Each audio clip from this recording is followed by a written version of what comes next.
welcome to SveNFL. What's up, y'all? It's Jonathan Rollins. Schif Misara. And we are two Americans living in Sweden, talking about football.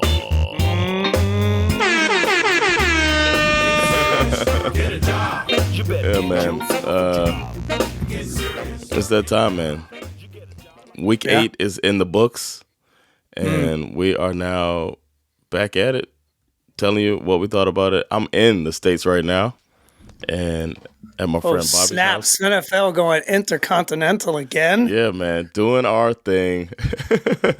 We've recorded this podcast from London, from Atlanta. Yep. Have I been in Miami before? From Maryland, and I'm in Virginia right now. So, like, we're really moving around. Oh, and Sweden, of course. Of course. We did this from Spain? Didn't we do it when I was in Spain? We did, yeah. We were there doing a commercial. We did it from Spain, too. Yeah, man. That's just, I want to say you were somewhere else, but yeah, we're all over the place, man. The thing we do is we bring our reactions to you from the season, and that's where we're at right now, week 8. I'm a sad fan. My team found a way to rip defeat from the jaws of victory.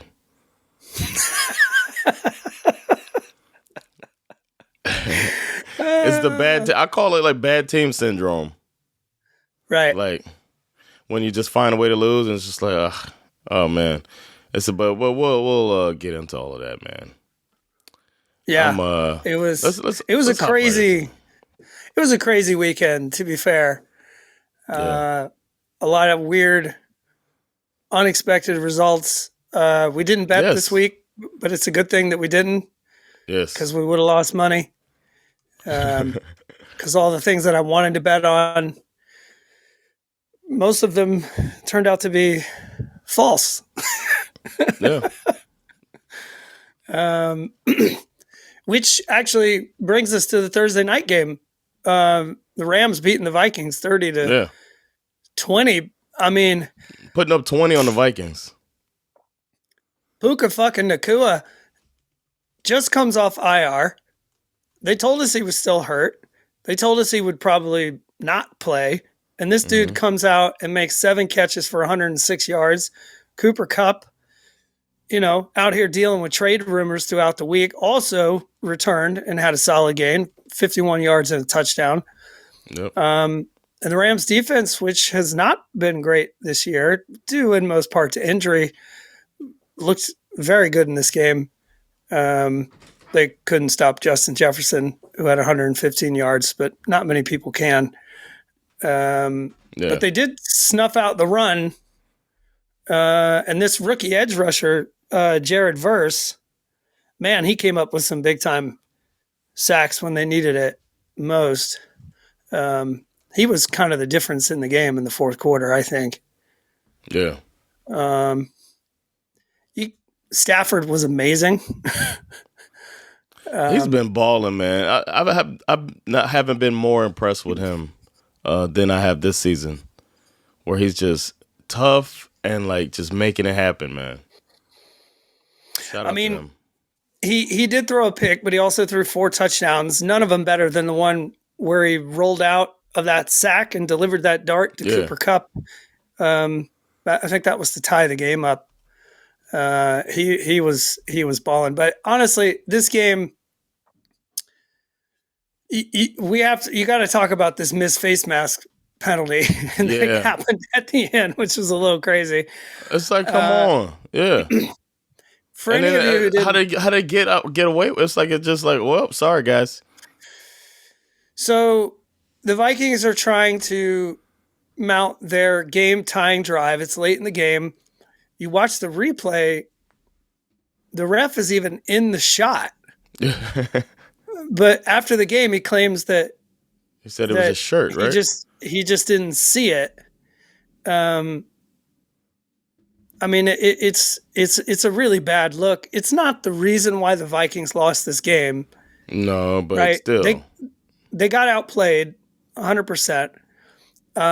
There was barely a minute left on the clock, and they still would have needed to do, mount this Yeah, but it is 97-yard drive. But that's doable with a minute 30, minute whatever left on the clock. The thing that I learned in this scenario, which I did not know, because I was like, what's going on? All scoring plays are supposed to be reviewable because the play resulted in a safety. Yeah. Right? Oh, yeah. Yep. But the rule book states, and this is the part I did not know, that under no condition whatsoever is a face mask a reviewable thing in the NFL. And why is that? I have Just no to idea. frustrate you. Just to frustrate, like to write that in. Why would no face mask be? I can see if they said know. holding, you know what I'm saying? Because it's kind of holding on every play, blah, blah, blah. Face mask, it's a 15-yard penalty. It's a personal foul. Like, how could that not be the thing? It's weird. So whatever. It's kind of interesting. Big picture, had the Rams lost this game, they would have been 2-5 at the bottom of the NFC West. Instead, they ended the night 3-4. Mm-hmm. Still in it. Our bet is alive. Our bet's not only alive. one game out of first place, which is pretty fascinating. Yep. Our next shocker came as the Baltimore Ravens were defeated by the Cleveland Browns 29-24. I mean, honestly, division rivalries are the best. Even after this game, I don't think there's anyone on earth who could argue with a straight face that the Browns are better than the Ravens. But when division rivals link up, anything can happen. That's what makes it so fun. Yeah. Great job by the Browns defense. They did a great job. Yeah, man. Shout out to Jim Schwartz, man. Yeah, bend but don't break. They did it all night long. They frustrated Lamar for the majority of the game. And how Jameis Winston did not throw a pick in this game is completely beyond me. It's so shocking. He threw at least 3 should have been picks that got dropped. None bigger than the one at the end. I mean, Kyle Hamilton, the ball, it's right in his hands. He catches that. It's over. Yeah. Game's over. It's a game-clinching interception. He drops the ball, and then on the next snap, Winston hits wide open Cedric Tillman for the game winner. Tillman was balling, man. He was. A very funny stat that came out of this game, which I can't remember where I saw it. Deshaun Watson has never thrown for 300 yards as a Cleveland Brown. Jameis Winston and Joe Flacco have done it 6 out of their 7 starts. Wow. Man, it's open season on shitting on Deshaun Watson. Yeah. That's going to be... Kick this motherfucker while he's down. Yeah. Kick him in his Achilles. Yeah, exactly. He's been the Achilles heel for the team. It's only poetic justice. Speaking of teams that got kicked, let's talk about the Tennessee Titans. Oh my God. Holy shit. The Titans were up 14-10 at the end of the first quarter, but then the Lions opened the bag and scored 45 unanswered points. When you put it that way, it's hilarious. And they didn't score in the fourth quarter. Yeah. They scored 52 points in 3 quarters, and we're like, you know what? Let's go back to the den. Let's go back to the Lions' den. Fuck it. You had Jahmyr Gibbs going off for 127 yards and a touchdown. Goff throws 3 touchdown passes. David Montgomery threw a touchdown pass. Yeah. And then the Lions also had 262 kickoff and punt return yards in this game. Jeez. Including the one, they got that one taken to the house by Khalif Raymond. Yeah. After the first quarter, Mason Rudolph was ass. He threw a couple of picks. He also lost a couple of fumbles in this game. Not him, but the Titans. I don't know. The Titans aren't serious people. I don't. I said it. I said it before the season. I didn't learn anything new about the Titans or the Lions in this game. No, exactly. Honestly. Did you learn anything about the Dolphins? I don't know. It doesn't matter what kind of helmet Tua wears. Yeah, I they guess. started off talking about his helmet, but he didn't wear the cap, the protective thing, for some Mm, reason. mm. Um, even though Devon Achane wears it, but Dolphins started out 10-0, and then just found a way to let the Cardinals back in. It basically came down to that safety, which is another bad snap. Just it seems like once a game there's a bad snap that just flies by Tua or hits him in the foot or something silly. And this time he smartly knocked it out of the back of the end zone to take the safety, and then they lose by 1. So Crazy. yeah, it I came mean, down to the defense needing a stop, and then the Cardinals driving, and then it's like our Achilles for the last 40 years has been the any mobile quarterback, and Kyler Murray was balling out of control, and just at the end just frustrates the hell out of you when you can't tackle him, and faking the shit out of Jalen Ramsey just ruined my Sunday. Tua looked it's good a though. real Tua looked it's a really real good. shame because everything, you know, the Dolphins look pretty good for the most part Yeah. in his first game back. Um, everybody contributed. Mm-hmm. Mostert had a couple of touchdowns. Devon Achane looked great. Yep. You know, Tyreek didn't go off, but he was relevant again. Yeah. Waddle had a few catches. I mean, this is like Waddle had a it huge was. drop, but whatever. That's true. It was there for the taking. To be honest, um, your defense just let you down. Yeah. Defense been holding teams, keeping it competitive every game too. So if defense does what they've been doing all season, then this is a easy victory because they've been holding teams to, you know, just enough to beat us. But it's like in order to lose in the worst way, let's figure it out. Let's have them lose on a walk-off field goal. So that was great. First game with home field advantage too for Miami with the Heat. It's the first one of the season, and it's October. It's the end of October, so it's like. Speaking of teams who like to disappoint their fan base, we got to talk about these New York Jets losing 22-25 to the New England Patriots. I don't know if maybe you don't have the soundboard with you. No, I don't. I'm sorry.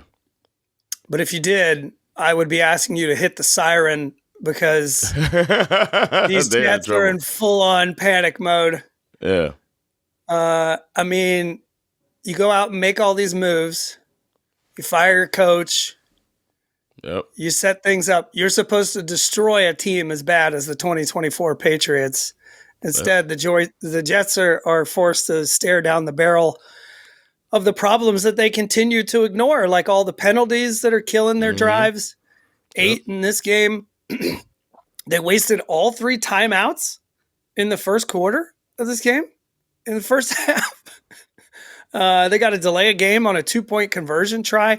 Greg the Leg Zerline misses another field goal. Man. That would have, at the very least, sent this one to overtime. Yeah. And then when you need a stop, you let Jacoby Brissett, go on a 10-play clock-eating drive, and you give up the go-ahead touchdown with only 22 seconds left on the clock. At this point, are you convinced? Like, do the Jets even beat the Panthers? Like, what the fuck are they doing? They'll beat the Panthers. Yeah, well, you said this division rivalries, man. So that's what it comes down to. A division Drake game May is going to be left tough. this game early too, so you had that going for you. Yeah, they lost to Brissett. They lost to the worst quarterback. Mm-hmm. And they're supposed to be a defensive-minded team. It's not looking good, man. It makes ownership look horrible. Like in the end. Oh, they look like the dysfunctional franchise that they are. Yeah, definitely. So I'm kind of here for it. Like, I don't know. I don't really. They're not in my division, so I don't really. The only thing that annoys me about the Jets, the Jets fans annoy me. This whole there's such an entitlement that's baked into their disappointment. Yeah, with having nothing. It's like all you have is the city of New York. Like, where did you get this sense of entitlement? Like, oh, we can't have nice things. It's like, I could say that about so many different teams in the NFL. Yeah. Like, Yeah. what makes you so fucking special? Because you live in New York? Fuck you. I love it. Okay, let's do this. I don't even know how to talk about this game, to be honest with you. The Falcons did win 31-26 versus the Buccaneers. I don't remember who was on the call for this one, but whoever it was, when he said Falcons fans will be feeling good as their team goes into the halftime locker room with a 24-17 lead. I was like, yeah. No, there's nothing triggering at all about having a nice lead at the half as a Falcons fan. Are you fucking kidding me? Bro, I wanted to reach to the TV and choke this man to death. And even after we scored to make it 31-17, I knew we were in trouble. I turned to Isak. We were watching it. I turned to Isak and I said to him, only we can fuck this up. We're the only team in the league that could figure out a way to fuck this up. And we nearly did. We did everything in our power to give this away. Koo misses a kick late that would have iced it. Cousins fumbles deep in our own end, gives the Bucs a safety. Yeah. Another Bucs TD, gets them within 5. I mean, the Falcons were just out here trying to kill me. The good news, Cousins threw 4 touchdowns, no picks. Kyle Pitts went off. 2 touchdowns. It's looking like it's supposed to look, man. The offense is looking like we've been waiting on it. Darnell Mooney had a nice day. Bijan Robinson. Yeah. The other good news, we're at the top of the NFC South. We're 4-0 in the division. So why do I still feel like we're on the precipice of disaster, Jonathan? Why? Why do I still... The same reason that at halftime you felt like it's not over. Because it's happened so much before, man. But it's a different regime. Yeah. The defense is probably going to gel even more. Defense looked good. Don't forget picking off Mayfield twice and batting balls down there flying around in the secondary. That's true. So, yeah. And it's not like the Bucs offense hasn't been putting up points this season. You held them to 26 points. I get, with the safety, giving them 2 points. Yeah. And I know Baker Mayfield is now he's your new favorite player. He's the best player in the NFL, yeah. You got to give this guy credit. I mean, he loses his top 2 receivers, and he still figures out a way to keep this team fighting. 2 touchdowns to Kate Otten. Whose fantasy numbers are going to go up. Like they're going to be grabbing this guy up. You know what's funny? In my fantasy, I have both Kyle Pitts and Kate Otten. Oh. I was starting Kyle Pitts, and I decided at the last second, you know what, I'm going to switch him because Kate Otten's the only one they got.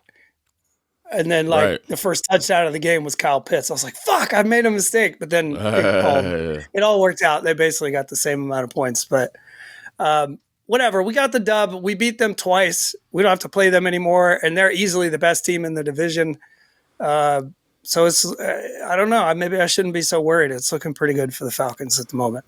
Yeah, and then the other teams in the division aren't.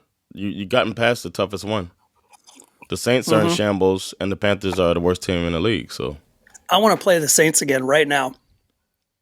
Right now. Let's see if we can set it up, man.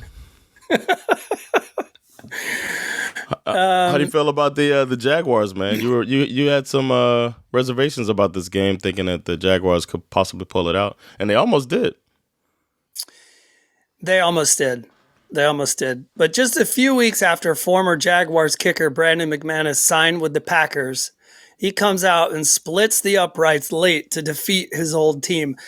This was kind of a crazy back and forth affair that obviously could have gone either way. It's close. The Packers only won 30-27, especially after the Packers had to deal with losing Jordan Love in the second half. But Malik Willis came in and held his own. Yeah. Ran around a bit, threw a touchdown. Plus, he commanded the game-winning drive late in the game. So he He's done surprisingly well for the Packers this year. The Jags turned out to be, they're another one of these teams who just like keeps killing themselves week after week with all these penalties. And it seems like every game, Trevor Lawrence throws the dumbest, like bonehead interception. Every game, it's crazy, man. Yeah. Yeah, you're right. And they also we should make a bet problem. Like 300 yards and a pick. That's always a stat line. Yeah, exactly. Trevor Lawrence, he's going to get you 300 yards and a pick. This Packers defense is pretty ruthless. I didn't realize this until this week, but I think they've had multiple turnovers in every game this year. Yes, that's pretty impressive. Yeah. The Jaguars. Unfortunately, you start out the season the way they did. You just can't really afford to let games like this slip away anymore. No. I mean, we're midway through the season, and they're basically irrelevant at this point. Well, I know the feeling. Speaking of irrelevant, let's talk about the Colts. Man, I think it might be time to give up on that Anthony Richardson experiment. Bro.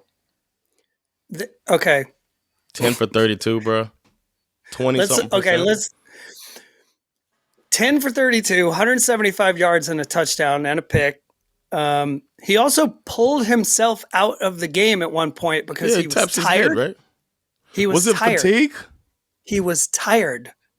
They asked him after the game, "Why'd you pull yourself out?" "I was tired." He said, "What the fuck is that?"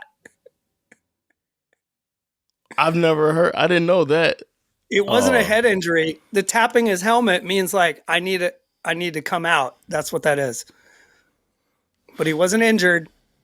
He had to come out because he was tired. Joe Flacco came in, played one play, and then Richardson went back in.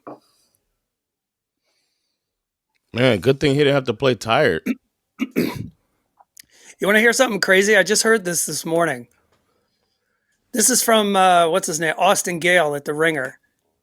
Okay. Fires out this tweet last night. Anthony Richardson ranks 222nd in completion rate out of 225 quarterbacks since the year 2000. Now, for all you Saints fans out there who find math challenging, that is the third worst quarterback over that stretch of time. That includes like everybody, right? Like not even like every single quarterback. You know who he ranks just above? Who's that? You know who's right behind him? Who? It's Tim Tebow. Did they go to the same school? Yeah, they did. I love it. You know, it's funny. It's almost like someone should have known that a quarterback who only played 13 college football games wasn't actually going to be good in the NFL. It's like somebody should have known that. Like a GM, maybe. Someone should have known that. Yeah, they should fire whatever. Like the Colts firing the GM should be the next move. It's just ridiculous. It's like you can't bring this guy in and nah. Okay, so the other side of this is that if I'm a Texans fan, I'm kind of freaking out a little bit because they did not play very well in this game. The Colts defense played better than they have played lately. They've been playing the last like 3 games. The defense, and they got DeForest Buckner back, which is a big deal. But the Texans have really failed to live up to expectations for most of the season. If I'm being honest, Joe Mixon was the most interesting thing on the field. They lost Stephon Diggs at one point to a knee injury. Not sure how serious it is. Again, I don't know. Maybe this is another weird division rivalry game. But based on what I've seen out of the Texans this year, all that they feel like the most overhyped team from the preseason to me. Yeah. People saying all this like, they're Super Bowl contenders. I'm like, huh? Nah, Chiefs will beat the brakes off them. Did you see him throw that grown man off of him, Anthony Richardson? Yeah. He threw that man like it was like a chihuahua, just on his arm. He just I was like, he just threw. I mean, and it's things like that. It's the same as the fucking that we talk about the clown he hit. You know what I Uh, mean? He does things, or he'll have or Jamarcus Russell. What's his name? Overrated LSU quarterback. Was it Jamarcus Russell? Could mm, throw the ball 90 yards from his knees or whatever it was, right. and it's like, yeah, but then in the game, he's down by contact. Yeah, exactly. That It's doesn't like really. why does it? Why would you So throw this the ball from your knees from your like that? knees, yeah. So how does it? Who cares? How does that help And us? it's like it's the same thing, man. This guy can do incredible things that are cool, but in the end, the things that are more important, he can't do. It's like he's only capable of throwing to one wide Yep. receiver per game. Like, so he goes off with Josh Downs, but then Pittman has Hmm. like 9 targets and like 2 catches or some shit. It's like, Did you see the? You know what told us everything? Did you see the last play of the game? yeah. The last play of the game, he's Mm, basically supposed to use that cannon of an arm he has uh-huh. to throw the ball deep and try to get a Hail Mary type of thing. Did you see what?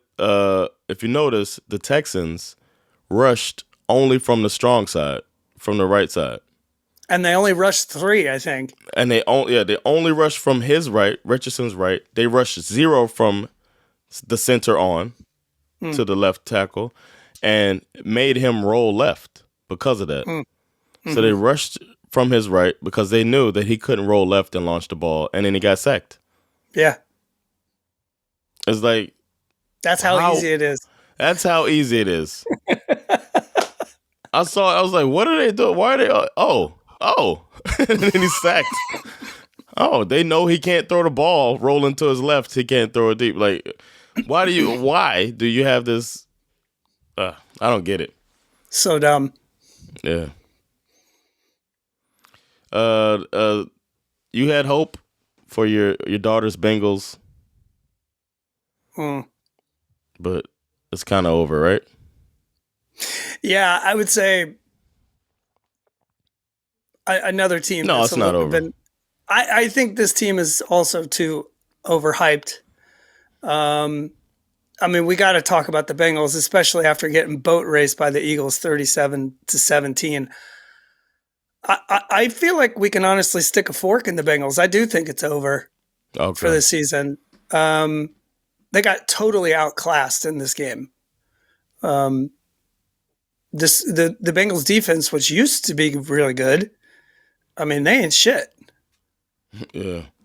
Maybe you Um, know how we talk about Ben Johnson and how smart he is sticking around, and he'll be able to pick what he wants, take his time, and get the position, the team, and the setup that's best for him. It's the opposite for Lou Anarumo, man. It's like his mm, window's closing now. mm. When he was the hottest, he's turning down offers and stuff. I don't know, man. I mean, Might be stuck in Cincinnati. you had Jalen Hurts played one of his best games of the year. He's 16 for Mm. 20, 236 and a touchdown. He had 3 rushing touchdowns. Saquon ran all over him. The Bengals, honestly, I think, okay, first of all, the Bengals are 0-3 without T. Higgins on the field. He didn't play in this game. Mm. The Bengals' run game is non existent ever since they let Joe Mixon go. Yep. Um, with no T. Higgins, that means Chase gets double teamed all night. He still managed to get a touchdown, but anytime Mike Gesicki is your leading receiver, something did not go according to plan. No offense to Mike Gesicki, but What is gritty? it just feels like, I don't know. I mean, they're probably going to lose T. Higgins at the end of the season.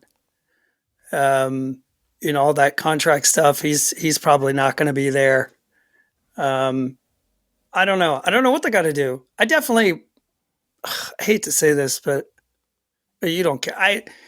They need a new coach. What? I think they need a new coach. I wouldn't Oh my! fire him in season or anything, but I just think No, it's time to move on. I think it's time.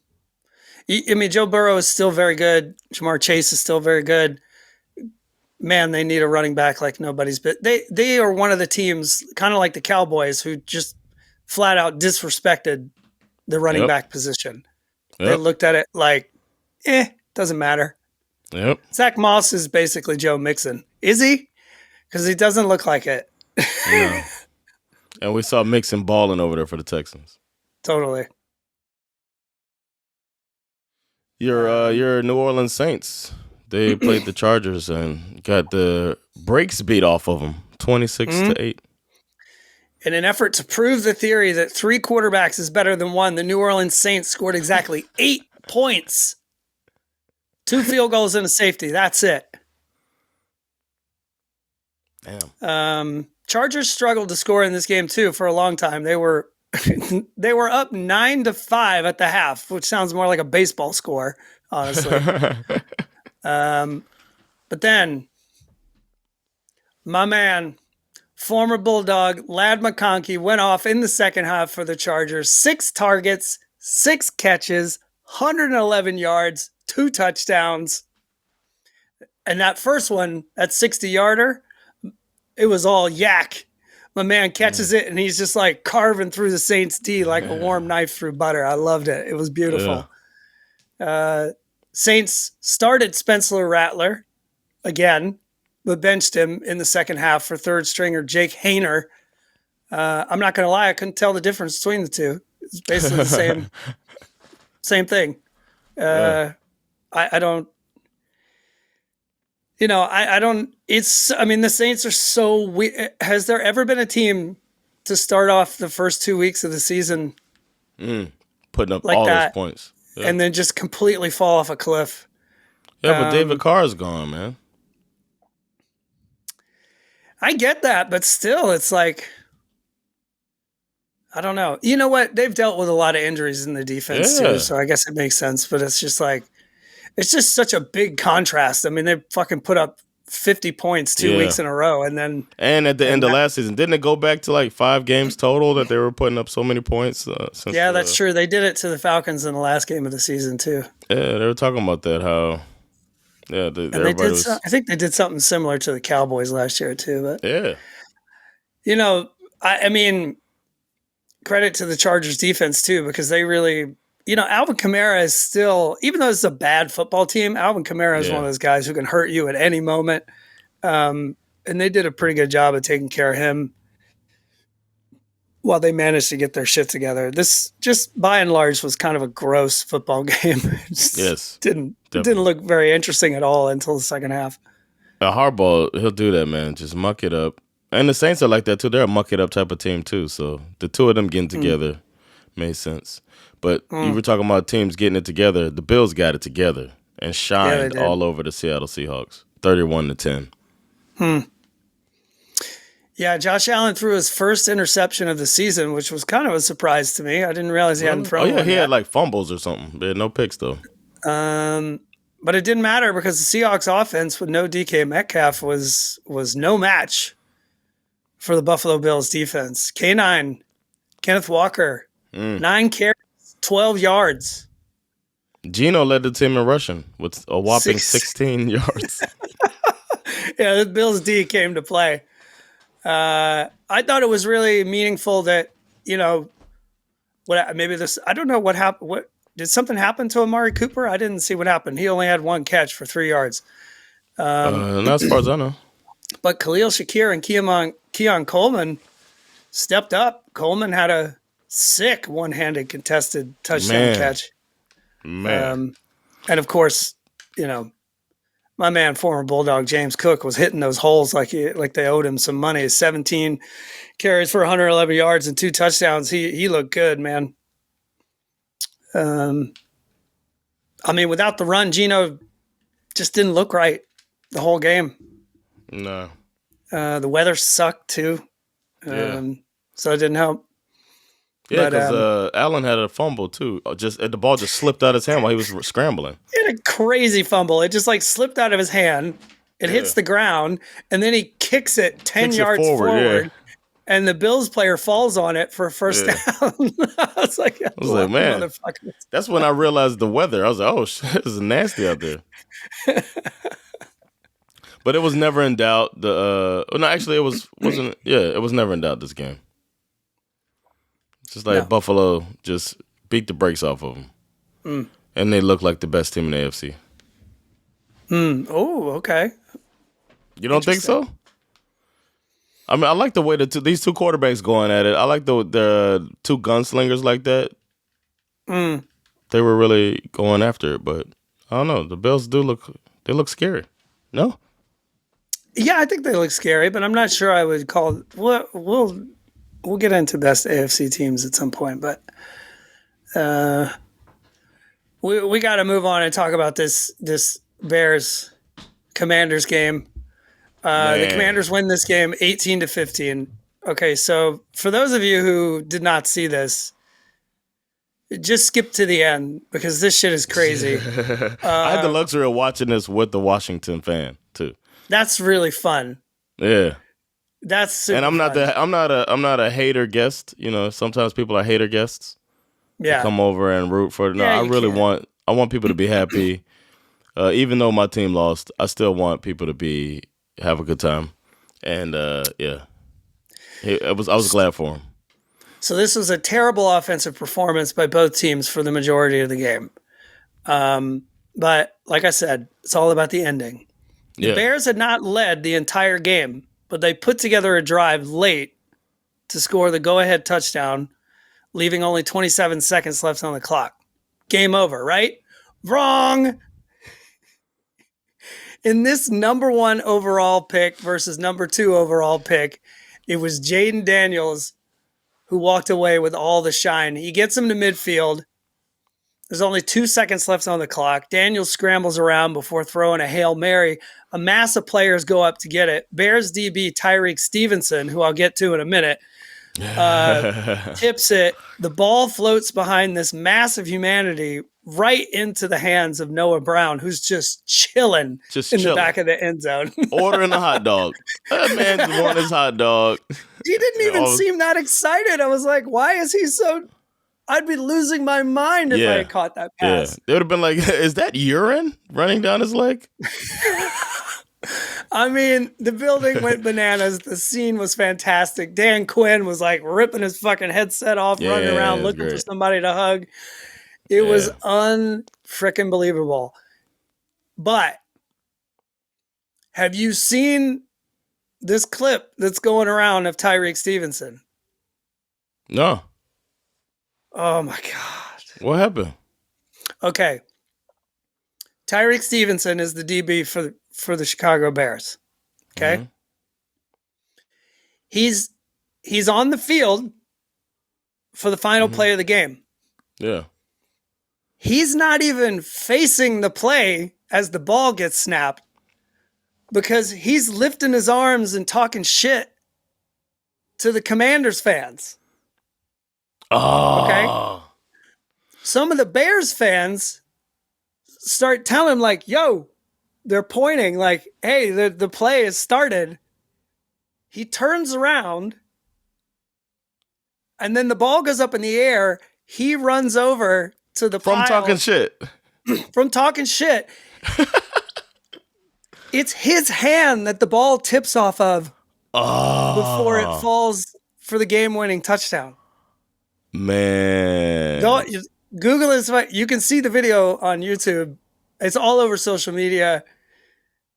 A fan shot this from the stands. This motherfucker's like, yeah, fuck you. And you can see the ball snap. The play's happening. You can see Jaden Daniels scrambling around. He's not even looking. His back is to the play.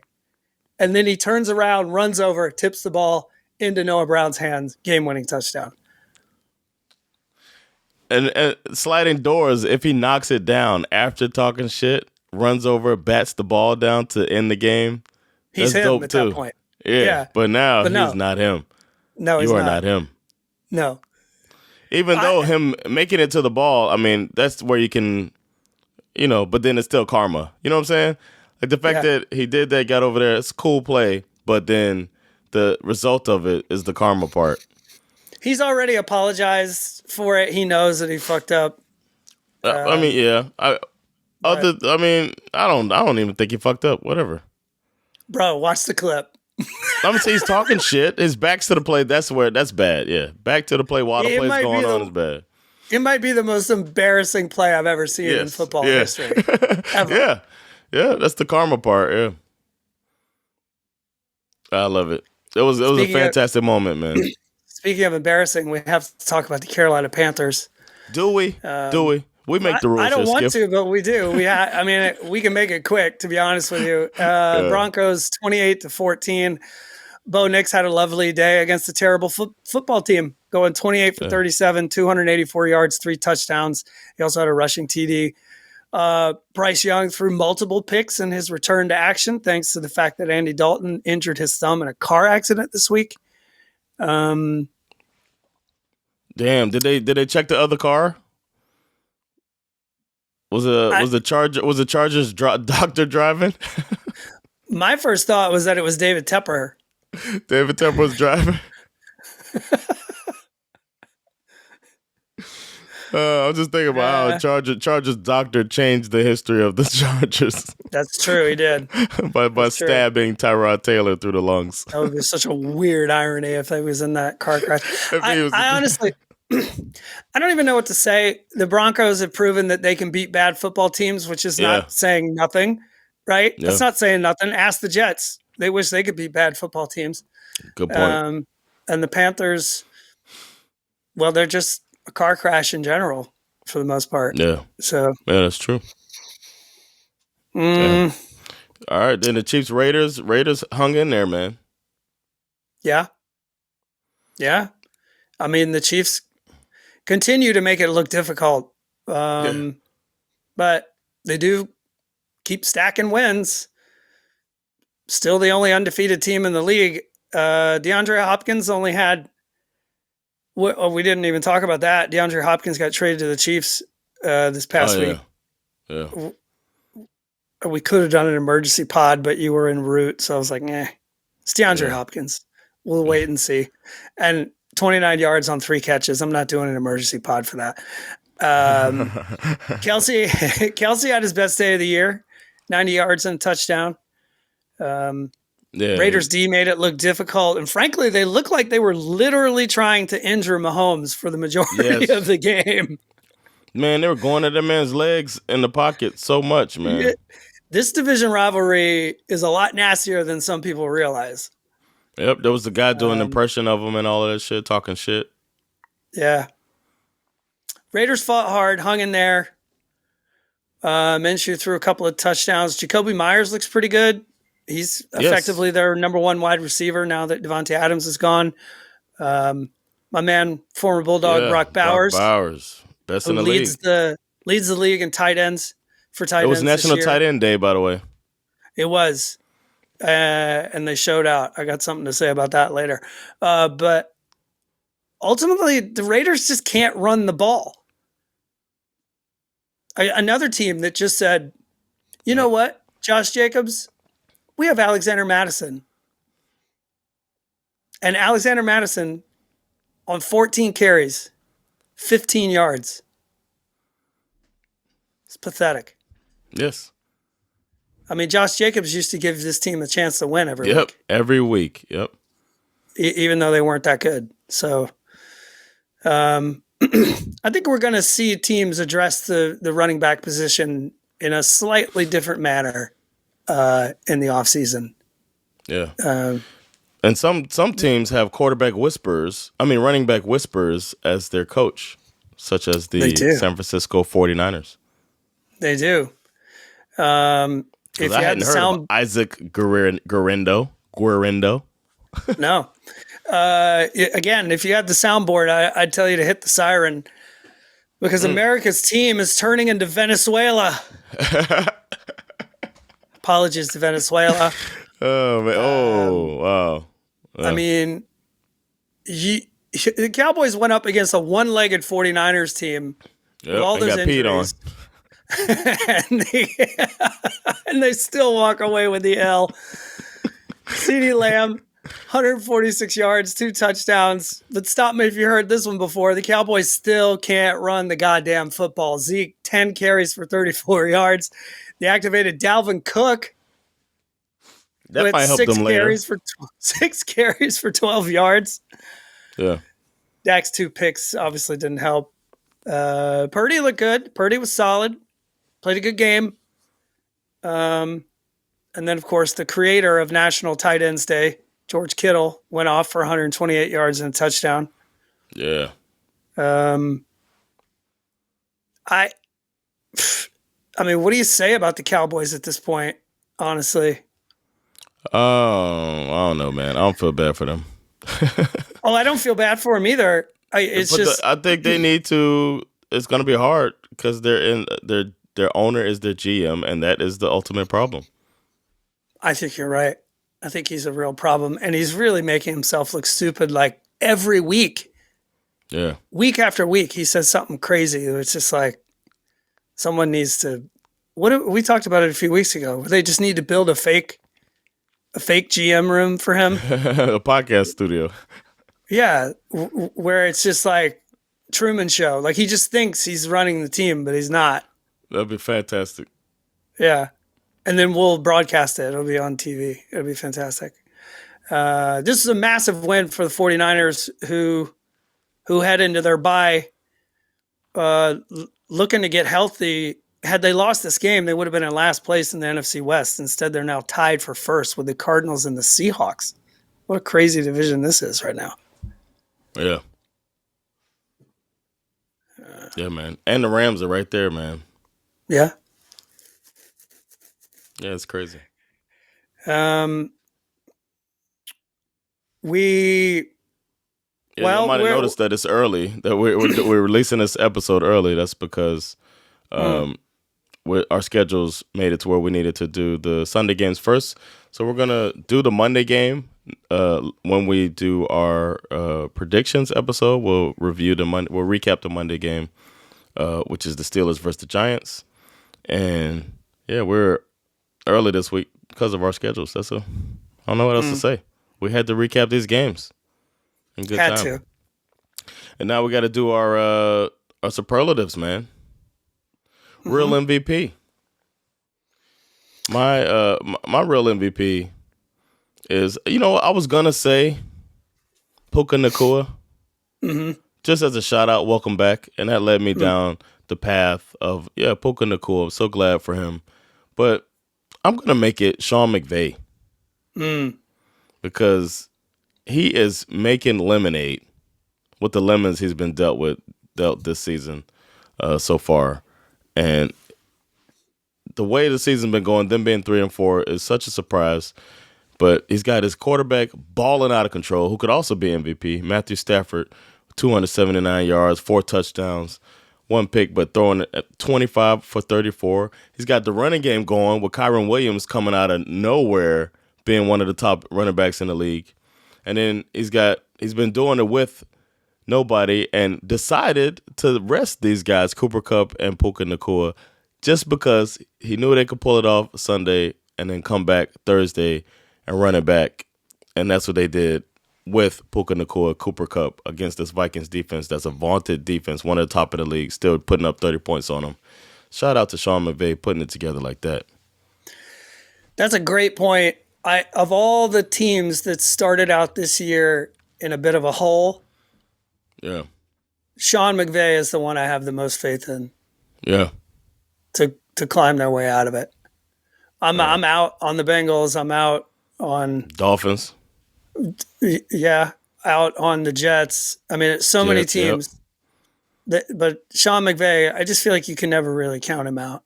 Yeah, I think they can still win the division. We'll see. Yeah. My MVP, I'm going with the tight ends on National Tight Ends Day. Nice. Because they showed the fuck out. 177 catches and 16 total touchdowns, most in NFL history for tight ends on a single day. Kyle Pitts, 91 yards and 2 touchdowns. Kittle had a fucking over 100 and a touchdown. Kate Otten had 2 touchdowns. It's felt like every time we were watching Red Zone, I felt like every time they cut to a new game, it was like, Jesus Christ, this national tight end thing feels kind of real. Like, what is happening here? It feels like it every year, too. I think it's a really cool thing. And I think it was great that they showed out and just really showed off. It's a fun position. Yeah. So, they're my MVP. My trash, I kind of alluded to it earlier. Anthony Richardson. And then I didn't even know what you threw out there with the stat of being basically the third worst quarterback since 2000. Yeah, it's But pretty bad. and I kind of don't blame him. He's been thrown into this position, and it's kind of unjust that so much has been expected of him. Somebody who only has so little experience, but it comes down to him being out there and being trash. It is what it is. Sorry, man. They expected this of you, but one thing you can't do is pull yourself out of the game. No matter, I mean, if the rest of the team sees that, they're like, "What the fuck? Why is Joe Flacco Mm. out there? Is Anthony Richardson okay?" I thought he got hurt. I thought he had a concussion, and then he's out for one play because he's tired, as if everybody else is not tired. If there's one position that can suck it up, it's the guy who stands there and throws the ball around. So I don't know, man. He's just looking more and more like trash each week. I don't see him getting better at all. It just looks like same old same. And you're big and fast, but you're not bigger and faster than everybody like you were in college. It's not going to be the Mm. same. So sorry, bro. You are trash. Mm.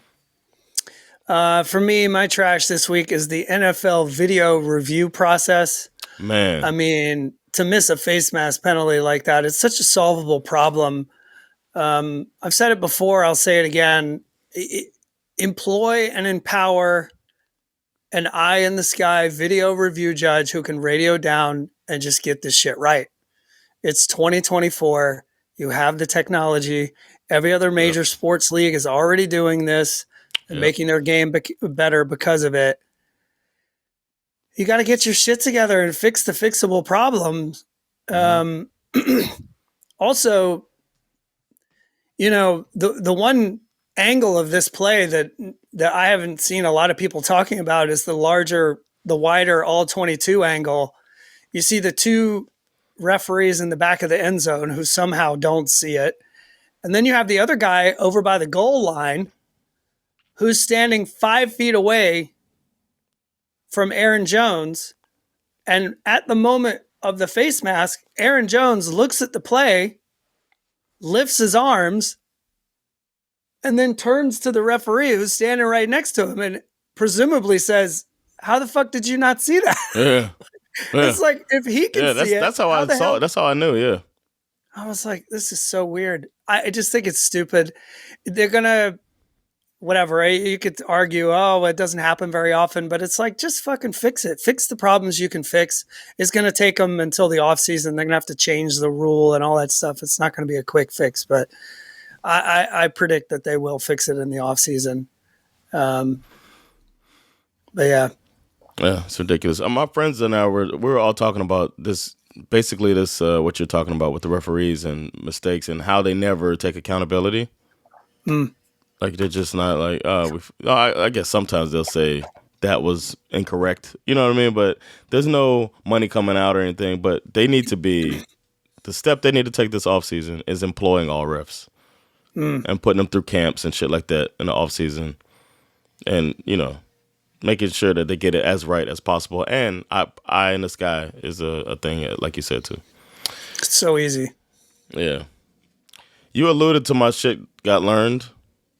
But running backs matter, man. Running backs matter. If you look through this week, the teams without running backs are the teams that fucking lost. That's what it comes down to. Josh Jacobs, you brought him up. Josh Jacobs, not on his Raiders anymore. Now on the Packers, and look how he was balling for the Packers and lifted them when their quarterback goes down. Yep. So that's just one example. But if you look around the rest, Joe Mixon left one team, goes to the next team. One team's looking way better since he was playing, and one team is struggling and might fire their coach 2 years too late. So I don't know. The running backs matter still in a team, in a league that seems to think that running backs don't matter anymore. What you got for shit I learned? I learned after the Vikings lost to the Rams on Thursday night, the thing that I learned is that teams that play the Lions the week after are now 0-5 the next week. Say what? So you play the Lions. All right. Every team that's played the Lions this year has lost the week after. They lost to the Lions and then they lose again? No, Yeah. they just play the Lions, not even... No. They play, let's say you play the Lions this week. The next game you play next week, you're losing that game. This is a fun thing to bet. Every team that has played the Lions this year, win or lose, mostly lose, loses their next game. Wow. So you got to write this down, Skip. I don't want to forget this. So the Titans are going to lose next week. Including the Cowboys, and I didn't even factor them into this. The Cowboys' last game before they played the 49ers was against the Lions. Oh, this is fantastic. So it's actually 0-6. I didn't even factor that in. I didn't even think about it until just now. Okay. We got to name this bet, man. So who played the Lions this week? The Titans. They're going to lose next week, man. Oh, well, they're going to lose next week anyway. Unless they have a bye week. But then we got to remember to bet against the Titans. Yeah. Wow. It's like a Lions... We got to figure out what to call that, man. Lions hangover. The Lions hangover bet. The week after playing the Lions, the Rams lost to the Cardinals. The Bucs lost to the Broncos. Cardinals lost to the Commanders. Seahawks lost to the Giants. And then you have the Cowboys, who just lost to the 49ers. So we got to have a Lions hangover bet from now on.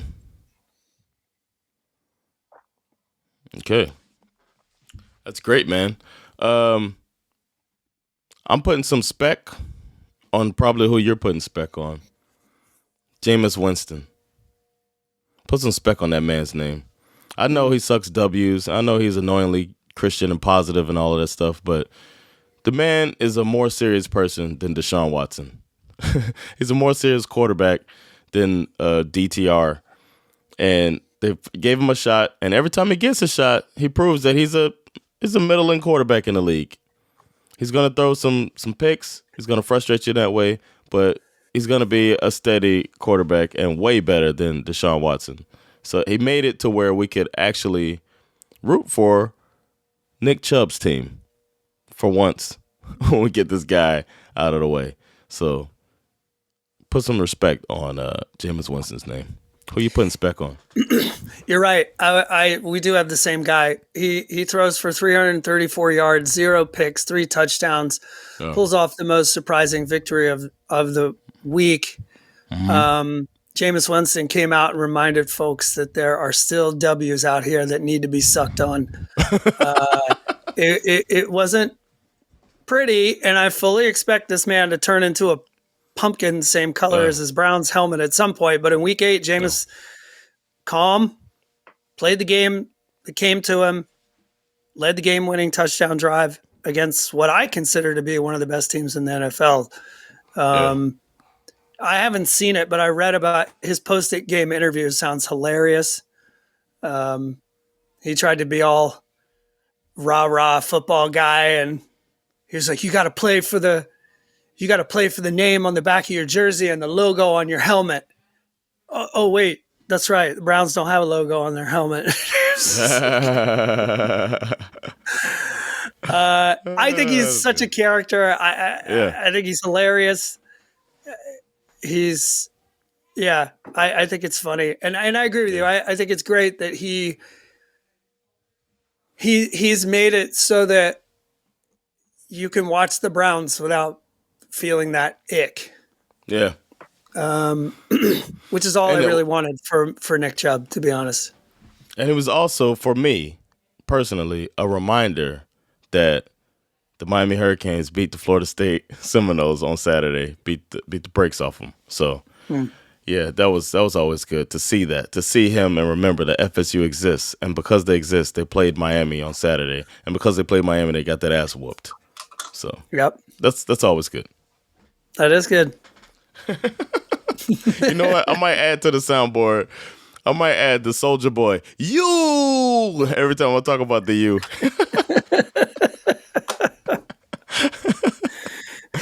All right, man. Scariest team, AFC. I got the Chiefs. Who you got? Yeah, me too. I think the Chiefs' defense is so vicious and brutal. The way they give that team a chance to just win football games on the offensive side, which is still trying to figure itself out, is That's what makes them scary. Yep. Is a real threat, and they're undefeated. So what are you gonna do? Scariest NFC team. I got the Lions, of course. Me too. Yeah. Yeah. Man. That's been it, man. We did it. I forgot. I was trying to remember my slogan. I can't remember the slogan for this podcast. What do you mean? What you just heard was I forget. Oh, it's either that sound either means the beginning of something the great horn. or the end of something legendary. Fantastic. Yeah.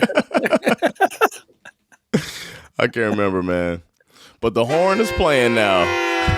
That means you either just heard something fantastic or it's the beginning of something great, something like that. But that was fun, man. We'll be back to talk about the Monday night game, and we'll talk about what we think is going to happen in Week 9. Thanks for checking us out. I've been Jonathan Rollins. Schif Mizara. With SveNFL. Peace. Later, y'all.